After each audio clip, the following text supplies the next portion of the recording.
মন মানে না এই রেসিপিটি খাওয়ার পর থেকে। রেসিপিটি এতটাই মজার, বারবার শুধু এটাই খেতে ইচ্ছে করে।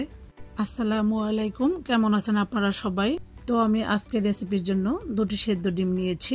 আশা করি আমার এই সহজ রেসিপিটি আপনাদের ভালো লাগবে।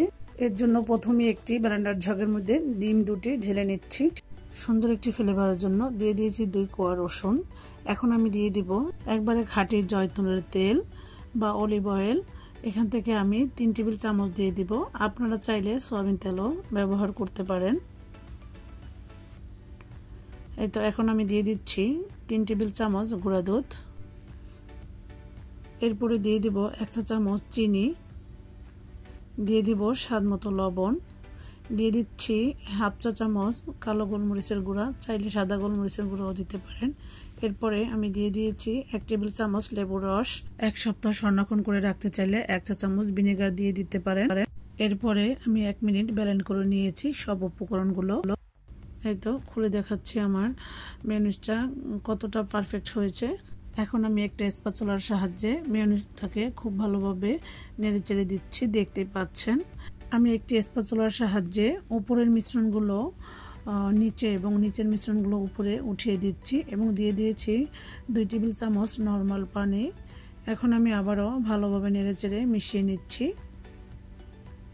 ব্লেন্ডার জগের মুখটা বন্ধ করে দিয়ে আমি আরও 1 মিনিট ব্লেন্ড করে নিব। এই তো আমি আরও 1 মিনিট ব্লেন্ড করে নিয়েছি। এরপর দেখাচ্ছি আপনাদেরকে। দেখুন মেয়োনিজের ঘনত্বটা কতটা পারফেক্টলি এবং স্মুথ হয়েছে।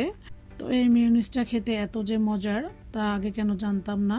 প্রশ্ন হচ্ছে যে এই সেদ্ধ ডিমের মেয়োনিজটা প্রথম আবিষ্কার করেছে তাকে অসংখ্য অসংখ্য ধন্যবাদ। আমার বাচ্চা সহ ফুল ফ্যামিলি এখন থেকে সিদ্ধান্ত নিয়ে ফেলেছে তারা আর কখনোই কাঁচা ডিমের মেয়োনিজ খাবে না। এটা এতটাই মজার, যারা না খেয়েছেন তারা একবার হলো তৈরি করে দেখবেন।